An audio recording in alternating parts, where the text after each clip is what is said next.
Hello friends, आज के video में हम एक ऐसे इंपॉर्टेंट टॉपिक के बारे में बात करने वाले हैं जिसका नाम है इनपुट सर्विस डिस्ट्रीब्यूटर यानी कि आईएसडी अंडर जीएसटी।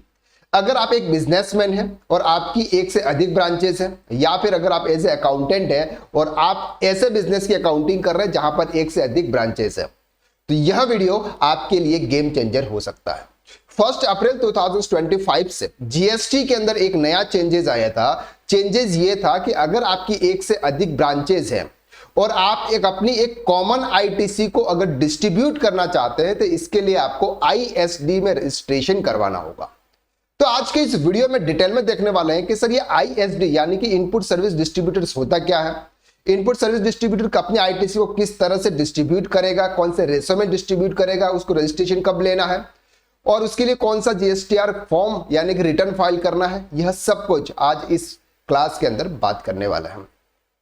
सबसे पहले बात करते हैं सर वो is an input service distributor under GST.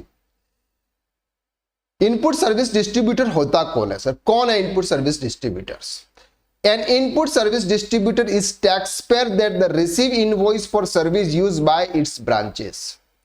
That means, for example, एक पर्सन है, उसका सर एक पेन नंबर है, यानी कि फॉर एग्जाम्पल एक इंडिविजुअल पर्सन है जिसका एक पेन है, एक पेन पर उसकी एक से अधिक जीएसटी के रजिस्ट्रेशन है। फॉर एग्जाम्पल एक रजिस्ट्रेशन है सर उसका राजस्थान में, दूसरा रजिस्ट्रेशन है सर उसका एमपी में और तीसरा रजिस्ट्रेशन है फॉर एग्जांपल उसका यूपी में।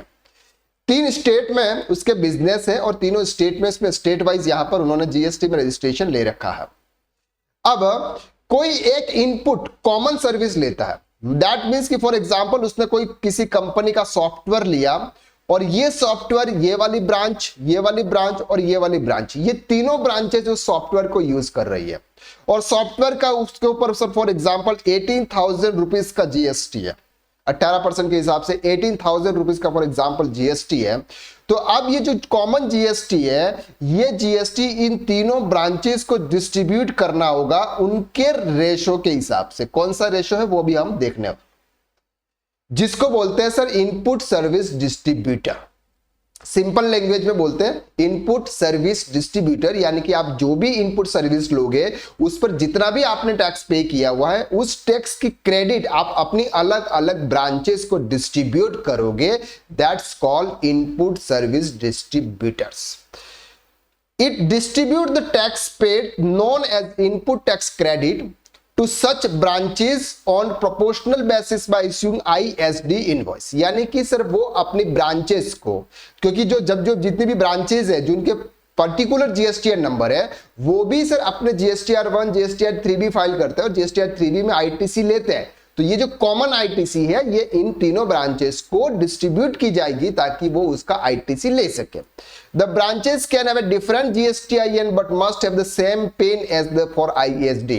यानी कि सर उनके जो GSTIN नंबर होते हैं वो सेपरेट होते हैं लेकिन उनका जो पेन नंबर होता है वो सेम होता है। जो उनकी बैलेंस शीट बनेगी तीनों ब्रांचेस की वो एक ही बैलेंस शीट बनेगी, लेकिन जो जीएसटी के जो रिटर्न्स होंगे वो separately branch wise GSTN wise file होने वाला है।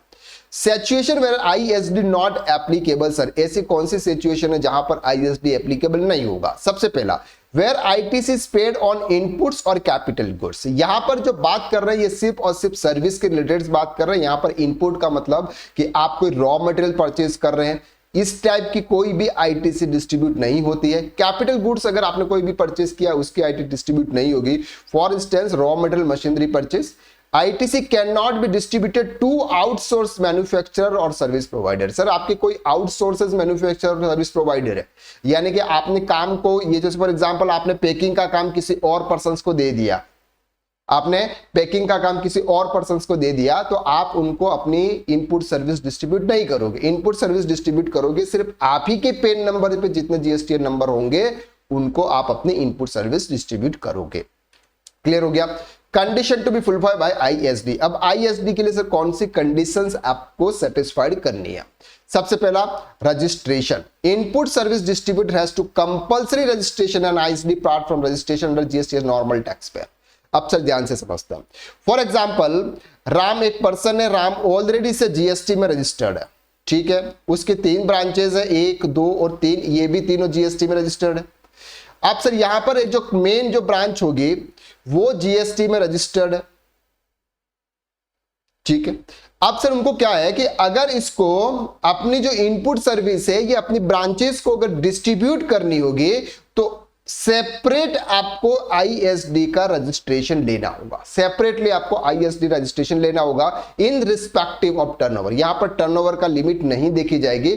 अगर आप अपने आईटीसी को अलग अलग ब्रांचेस को अगर आप डिस्ट्रीब्यूट करना चाहते हैं तो आपको आईएसडी में रजिस्ट्रेशन लेना है। किसको लेना है? जो ब्रांच आईएसडी में डिस्ट्रीब्यूट करना चाहिए, जो मेन ब्रांच होती है वो अपनी ब्रांचेस को, अपनी जो कॉमन ब्रांचेस हैं उनको इनपुट सर्विस डिस्ट्रीब्यूट करना चाहती है, तो जो मेन ब्रांचेस होगी उसको आईएसडी में रजिस्ट्रेशन लेना होगा, ठीक है। Such taxpayer to specify under serial number 14 of REG 01 form and ISD they shall able to distribute the credit to the recipient only after the declaration। यानी कि वो अपनी अब आईटीसी अपनी अलग अलग ब्रांचेस को तभी डिस्ट्रीब्यूट कर पाएंगे जब उन्होंने आईएसडी में अपना रजिस्ट्रेशन ले रखा होगा। Invoicing ISD can distribute the amount of tax credit to recipient as earlier stated by using ISD invoices। एक ISD इनपुट सर्विस डिस्ट्रीब्यूटर का इनवॉइस भी उनको ऐसे क्रिएट करना होगा। बात करेंगे सर इनको रिटर्न्स की। अब सर आईएसडी डिस्ट्रीब्यूटर्स अपनी अगर क्रेडिट को अपनी ब्रांचेस को डिस्ट्रीब्यूट करना चाहता है तो उसको कौन सा रिटर्न फाइल करना होगा? Amount of tax credit distributed should not exceed the amount of cash credit available with the ISD at the end of the relevant month of GSTR 6 by the 13 of succeeding month of IST. Input service distributor यानी कि जो main branch होगी जो अपनी input service अलग अलग branches को distribute करने वाली है, जिन्होंने आईएसडी में रजिस्ट्रेशन ले रखा है, वो जीएसटीआर 6 फाइल करेगी। ये जीएसटीआर 6 जिस सिर्फ और सिर्फ इनपुट सर्विस को डिस्ट्रीब्यूट करने के लिए, न कि उसमें सेल्स और परचेस की डिटेल्स आएगी। एग्जांपल के साथ में आपको समझाता हूं सर, इजी तरीके से समझ में आएगी। एक मेन ब्रांचेस है जिसने सर आईएसडी का रजिस्ट्रेशन ले रखा, उसकी अलग ब्रांचेस है, एक बी है, दूसरी सी है और तीसरी सर डी है। ये 3 ब्रांचेस है। ए ने एक इनवॉइस मतलब कोई सर्विस ली जिसका वैल्यू था सर 1 लाख रुपीस और उस पर 18,000 रुपीस का जीएसटी था। अब सर ये जो बिल जो था यानी कि ये जो सर्विस ली, ये सर्विस ये ब्रांचेस भी यूज कर रही है, ये भी यूज कर रही है और ये भी यूज कर रही है। तो अब इसके लिए ये जो क्रेडिट है, ये क्रेडिट तीनों में ये डिस्ट्रीब्यूट करेगा। तो इसके लिए उसको आईएसडी में रजिस्ट्रेशन लेना होगा। इसके बाद जीएसटीआर 6 फाइल करना होगा। जीएसटीआर 6 में ये बताएगा कि सर इसको कितनी मिली। फॉर एग्जांपल तीनों को बराबर बराबर बांट देते हैं तो 6000 आईटीसी इसको मिलेगी, 6000 आईटीसी इसको मिलेगी, 6000 आईटीसी इसको मिलेगी। तो ये सामने वाले यानी कि यहां पे इसके जीएसटीआर 2B में शो होगा। कहां पे शो होगा सर? इसके जीएसटीआर 2B में शो होगा। Okay, ISD can get information of the ITC from the GSTR 2B returns. The recipient of tax credit can view the tax credit distributed ISD GSTR 6A। और सामने वाला person ये जो ITC है ये कहां पे देखेगा सर? यानी कि ये वाली जो ब्रांचेस होगी, ये ब्रांचेस कहां दिखेगी? GSTR 6A के रिटर्न्स वहां पर उनको दिखेगा the auto populated from supplier returns. Recipient branch can claim the same by declaring in GSTR 3B। ISD need not file any return form GSTR 9। यानी कि जिन्होंने इनपुट सर्विस डिस्ट्रीब्यूटर का registration ले रखा है उनको जीएसटीआर 9 फाइल करने की नीड नहीं होती है। क्यों नहीं होती? क्योंकि वहां पर उनको सेल्स और परचेस की डिटेल्स नहीं डालनी है। यहां सिर्फ और सिर्फ जो एक कॉमन आईटीसी होती है उस कॉमन आईटीसी को डिस्ट्रीब्यूट करने के लिए इनपुट सर्विस डिस्ट्रीब्यूटर में जीएसटीआर 6 यहां पर फाइल करना होता है। Clear? Distribution of input tax credit. अब बात करते हैं कि सर ये जो आईटीसी है ये डिस्ट्रीब्यूट किस रेशो में और कैसे करेंगे। The input tax credit available for distribution in month shall be distributed in the same month and details of the same are given in form GSTR 6। Sir जिस मंथ में आपने एक कॉमन आईटीसी ले रखी है, कॉमन बिल आपके पास में या कॉमन आईटीसी आपके पास में, उसी मंथ में आपको जीएसटीआर 6 फाइल करते हुए आपको आपकी आईटीसी आपकी अलग अलग ब्रांचेस में आपको डिस्ट्रीब्यूट कर देनी है सेम मंथ के अंदर। The credit of tax paid under reverse charge mechanism 9394 shall also be distributed to the recipient by ISD। अगर main branch section 9 subsection 3 9 subsection 4 के अंदर अगर रिवर्स चार्ज मैकेनिज्म के थ्रू जो टैक्स पे कर रही है उसका भी क्रेडिट मिलता है, उस क्रेडिट को भी अगर डिस्ट्रीब्यूट करना चाहती हैं तो वो भी अपनी ISD GSTR 6 में कर सकती है। The credit available against any specific input service used by internally by one of the recipient can allocated only the recipient utilize for such credit, not for the other recipient। That means कि for example ए जो एक main branches है उसने कोई भी service Lee for example जिस पर 18,000 रुपए का जीएसटी था, अब यहां पर उसकी 1 2 3 ब्रांचेज है, लेकिन ये पूरी सर्विस नंबर 1 की ब्रांचेस नहीं यूज कर ली, तो ये पूरा आईटीसी सर इसी ब्रांच को ट्रांसफर डिस्ट्रीब्यूट करना होगा, ये इस ब्रांचेस को डिस्ट्रीब्यूट करने की जरूरत नहीं होगी।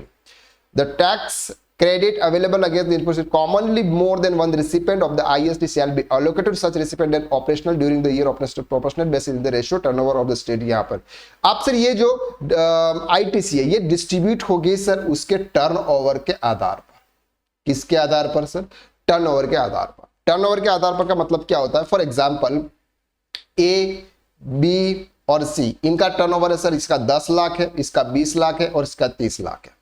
ठीक है, टोटल टर्नओवर कितना है सर? 60 लाख का टोटल टर्नओवर है। इसका रेशियो निकालो सर, 10 बाय फॉर एग्जांपल 18,000 का आईटीसी है तो 10 बाय 60 यानी कि 30,000। यही है 30,000 ही नहीं 3,000 30,000। ठीक है, दूसरा है sir 20 divided by 18,000 divided by 20 divided by 60, तो ये अच्छा ये 3,000 ही आएगा, 30,000 नहीं है 3,000 है। ठीक है, तो ये 1 0 से ये कट गया, 1 0 से ये कट गया और ये 3, यानी कि ये आएगा सर 6,000। और तीसरे का कितना है सर? 30,000 इंटू 30 डिवाइडेड बाय 60 यानी कि ये आ गया 9,000।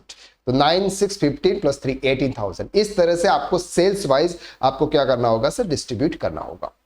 The tax credit available against input service used by commonly by recipient by ISD shall be allocated to the all the 3 recipient operational during the 1 year operational basis on the following turnover। यानी कि simple सा है कि जिस भी branches को आप distribute करने वाले हो वो आपके टर्नओवर के बेस पे ये ISD इनपुट सर्विस आपकी डिस्ट्रीब्यूट होने वाली है।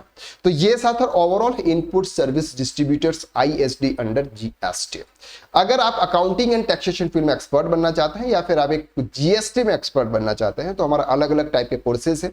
ये है सर हमारा एक कॉम्बो कोर्स जिसमें टोटल 1 से लेकर 9 तक के मॉड्यूल्स कवर होता है। अगर आप ये देखना चाहते हैं या फिर आप ये समझना चाहते हैं कि सर एक ही जगह पे अगर मुझे सभी मॉड्यूल्स मिल जाए, मुझे किसी और जगह पे जाने की जरूरत नहीं पड़े है, तो आप ज्वाइन कर सकते हैं सर टैक्स कंसल्टेंट कोर्स। बहुत ही प्रैक्टिकल बेस्ड कोर्स है, इसमें हर क्लाइंट डेटाबेस के आधार पर सिखाया गया।